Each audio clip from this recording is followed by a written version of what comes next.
Hey, welcome to the Bible Story Podcast, where we share timeless stories from the Bible to inspire you and help you grow in a relationship with Jesus. Today we're going to be looking at Jesus' birth and his childhood, and more specifically at his childhood. Now, there's not a lot of stories and details from his childhood, but there's some lessons that I think that are really important. Now, before we get into all of that, my name is John Drabert. I'm the director at Covenant Bay Bible Camp, and on February 1st, we're going to be opening summer camp registrations. I know it's a little bit strange to be thinking about summer in the middle of winter, but you don't want to miss your chance to register and save your spot for this summer. So February 1st, you can go onto our website, covenantbay.ca. If you need some reminders, give us a follow on social media.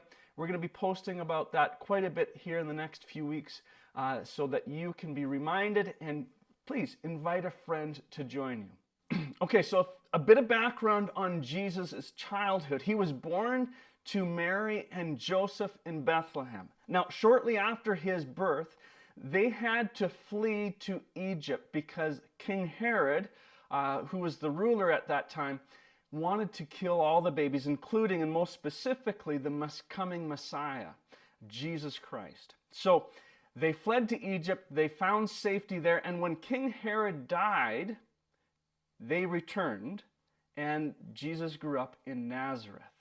Now, we don't know a whole lot about his family, but we do know that his family was humble. They didn't have a lot, and Jesus was taught the carpentry trade from his father, Joseph. So those are a few of the details that we know. So let's get into our story. So one of the stories from Jesus' childhood is when he went missing and they found him in the temple. Now, when you're 12 years old, and that's how old Jesus was at the time of this story, when you're 12 years old, you really know that you're not a little kid, and you really know that you're not quite an adult.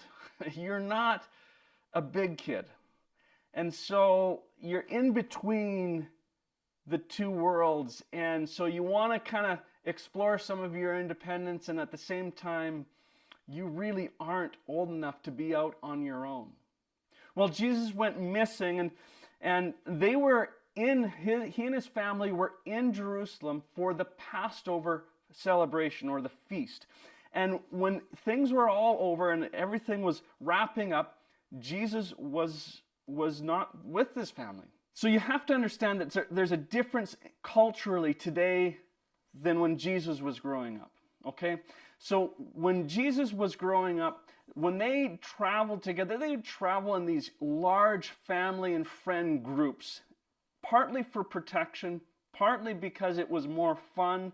A bigger road trip is always more fun. And so they were going to the Passover festival together, and they would go back home together. And so Mary and Joseph assumed that Jesus was with those in their larger group. And so they left in the morning. They didn't see Jesus the entire day, and they realized that Jesus was missing. They wasn't with their group traveling back home to Nazareth. And this was terrifying for Mary and Joseph, as you could imagine. So they hurried back to Jerusalem. They find Jesus in the temple, sitting amongst the teachers, listening to them and asking them questions. And so this is the story, and it can be found in Luke chapter 2, verses 41 through 52. So in the midst of all of this chaos and finally finding Jesus at the temple, Mary pulls Jesus aside and asks him this question of, why did you do this to us? Right?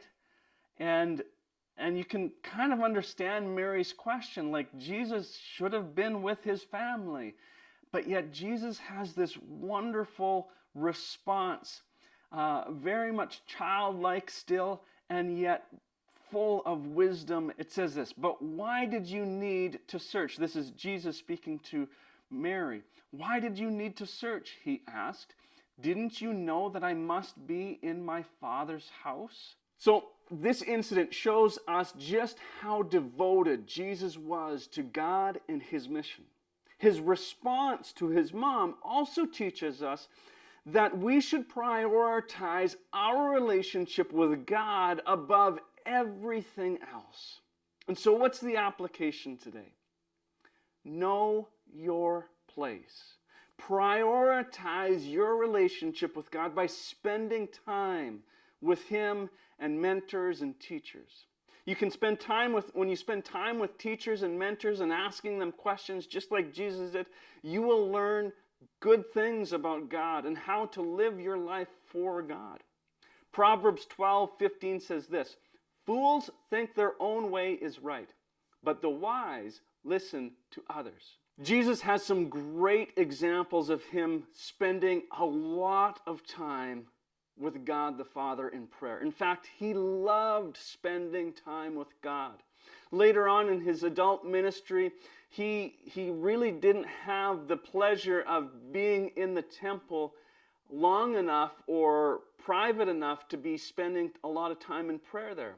And so he would go away and find secluded places, a mountaintop or a wilderness, and he would just take some time to pray. In fact, listen to what it says in Luke chapter 6, verse 12. It says, "One day soon afterward, Jesus went up on a mountain to pray, and he prayed to God all night." Friends, we need to be intentional, and we need to prioritize spending time with God and the mentors in our lives and the teachers who can help us grow in a relationship with God. So what about you? You know, as a young person, you face many challenges and decisions that will shape you for your whole life, for your future. And it's easy to get distracted by social media and friends and activities. But remember, friends, there is nothing more important than a growing relationship with Jesus. You must prioritize. You must put everything else secondary to your relationship with God. Seek God's guidance and follow his will in all of your decisions. Let's get into some discussion questions. Here are 3 questions you can discuss with your friends and mentors. Question number 1. What changes can you make to better prioritize your relationship with God in your daily life? Hit pause and share.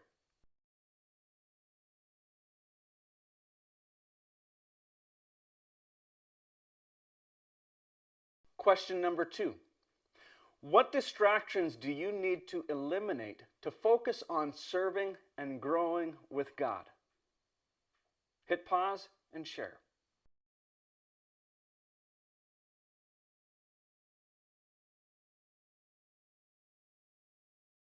Question number 3. What mentors or teachers should you hang out with more? Hit pause and discuss. Remember, just like Jesus, your devotion to God will cause you to spend more time with him and the mentors in your life. Prioritize your relationship with God and seek his guidance in all your decisions. Hey, thanks for hanging out with me this week. After this video is done, take some time to pray for 3 or 4 of your friends that God will do good for them and bless them. Thanks for hanging out with me, and we will see you next week.